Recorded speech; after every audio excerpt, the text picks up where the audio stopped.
Hi, I'm Jerrica D.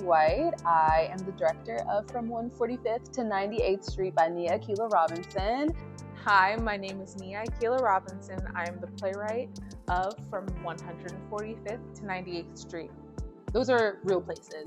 Those are real neighborhoods that have real people that live in them. From 145th Street to 98th Street is about a family who's made a recent move from uptown in Harlem to, we would debate if that is counted as Harlem in terms of 98th Street. I say it is. I say it's the beginning, but it's about a family who made a move and how it's impacted their families to be downtown. 98th Street is an area that is gentrified. It's an area where a lot of development has happened, and there are the new grocery stores, and they're not for nothing.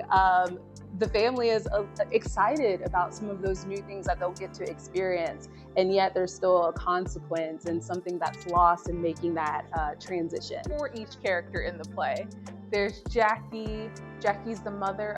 She is the one in which we are rooting for. My name is Imani Slates. I am playing Jackie.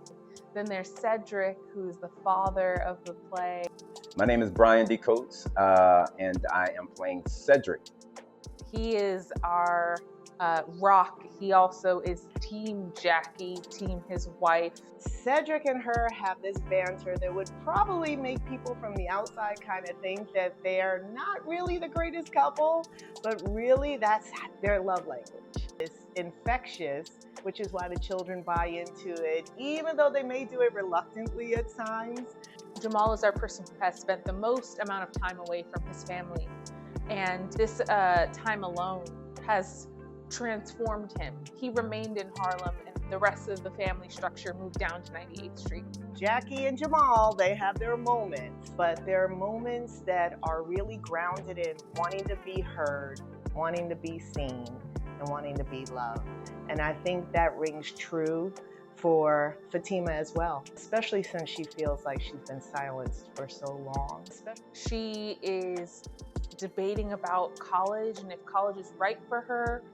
So I would say Harlem is unique in and of itself because it's grounded in a Black community. So you're going to hear vernacular, you're going to hear some comments that sound like they're not familiar, but if you listen closely, you'll actually get it. And I also think that with Harlem, it's a city. Sarasota is a city. It's a different city, got this warm climate and everything, but you have families here. You have conversations, you have combative relationships. You come back together as a family. All of that is going to hit home for anyone, regardless of whether or not you're from Harlem or Sarasota, Florida.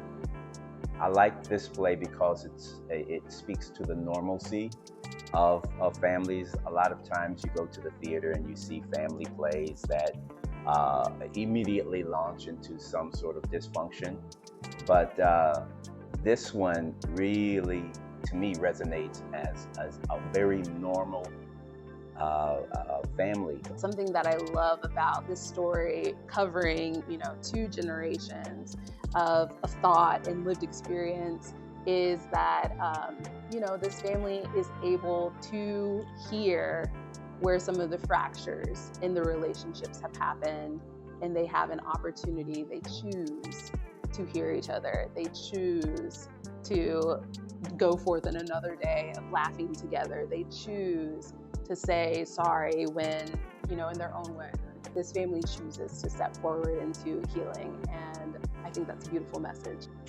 I do hope that you feel like you're in our living room. I hope you feel the closeness of this Harlem home, and that you feel like you're in New York City and you hear the city streets and the soundscapes. I hope that your experience of the play is one that feels unique and that you laugh.